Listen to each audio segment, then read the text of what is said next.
Hi YouTube, I wanted to give you the solar part of my e-bike ecosystem now. And so just to start with, you can see there's the solar panel that I use. That's a 100 watt panel.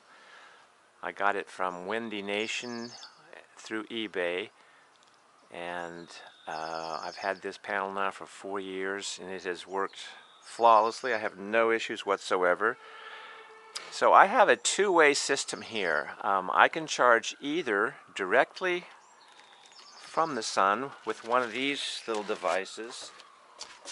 This is the MPPT. There's a number of different versions of these out there.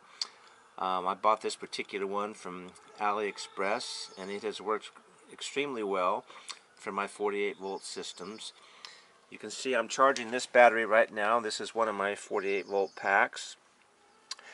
And it started at 44 volts. I was pretty well discharged, and it's been on here for an hour now, so we're getting up to 47 volts, so it's charging nicely, roughly 2 amps, so it's the equivalent of a basic 2 amp charger, and it works spectacularly well.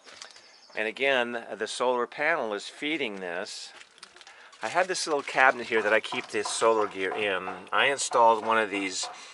This is just a 2-position marine battery switch, actually. So I have the solar cables running from the panel into this cabinet, and the main positive wire from the panel comes into this switch. The ground wire from the panel, I hooked that up with a Y cable here. So one half of the Y goes to this MPPT controller. The other half of the Y goes down to the controller that charges the batteries, which are in my shed.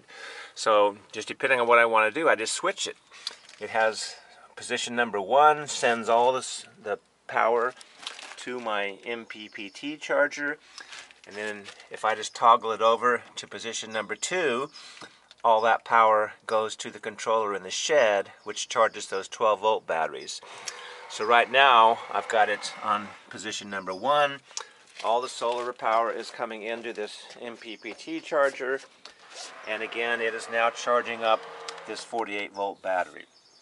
So this is great when it's just it's a nice sunny day. I can charge my batteries all day long with this.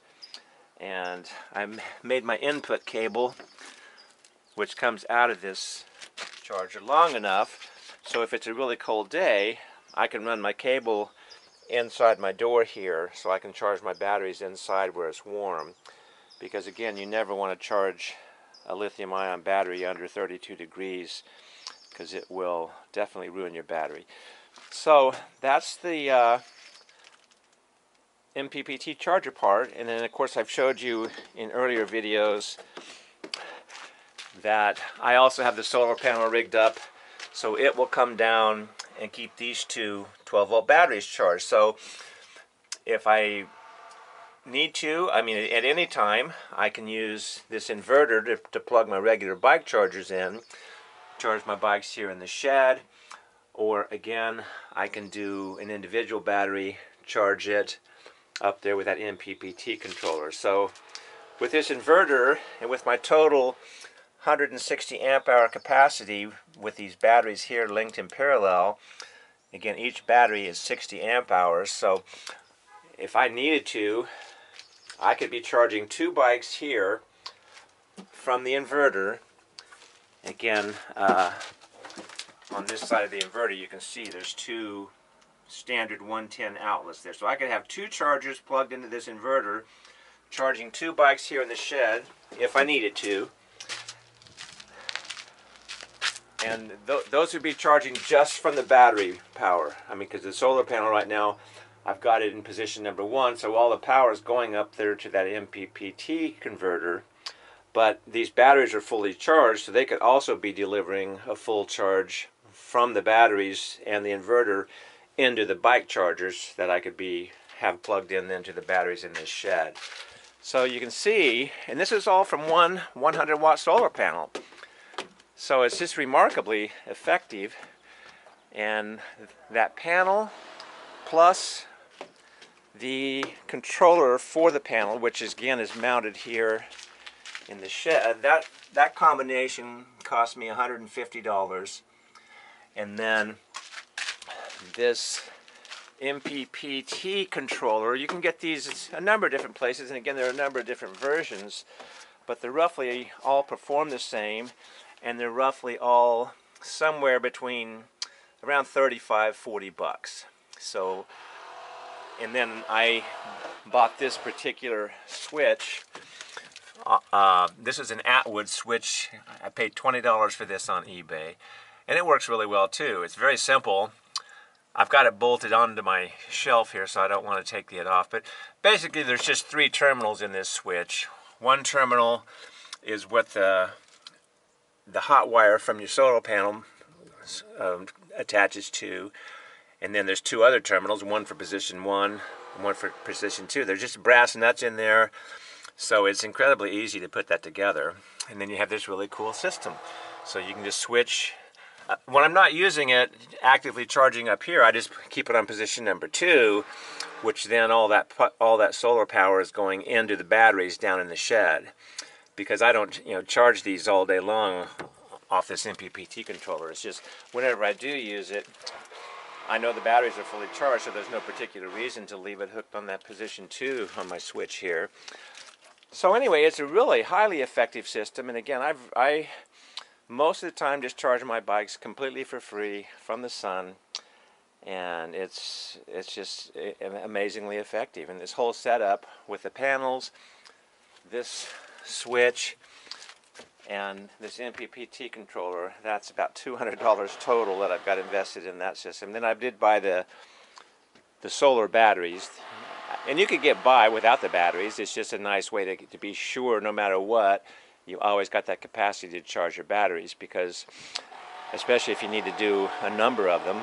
So that is the solar part of this ecosystem. So it's pretty sweet and very effective, and very easy to do. I mean, you don't have to be a mechanical engineer. It's basically all this plug-and-play stuff. And then the last part of this solar operation, I guess I should include this, is when I first bought the panel, I just laid it flat on top of this shed.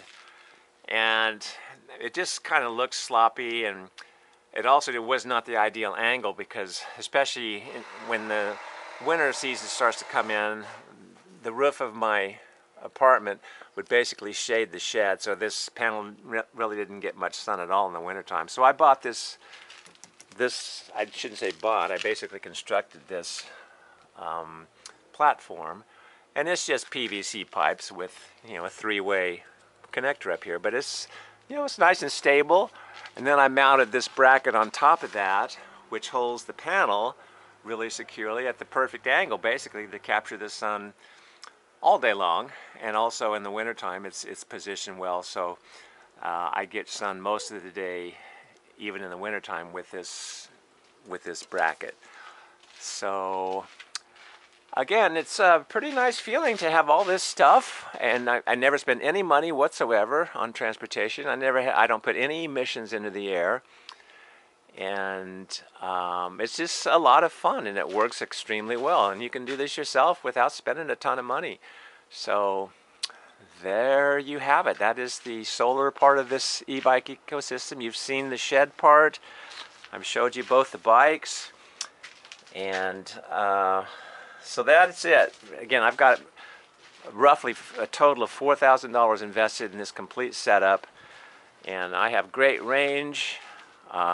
With both these batteries, I can get everywhere I need to go, up and down significant hills, and have a lot of fun with it, stay in good shape, and I guess that's it for now. So I hope all this has been helpful and giving you a sense of how easy it is to do this for yourself, and how nice it feels to not be putting emissions in the air and not spending any money whatsoever on transportation, and again, having a lot of fun doing it all. So that's my conclusion. Thank you very much for listening, and I hope this proved helpful.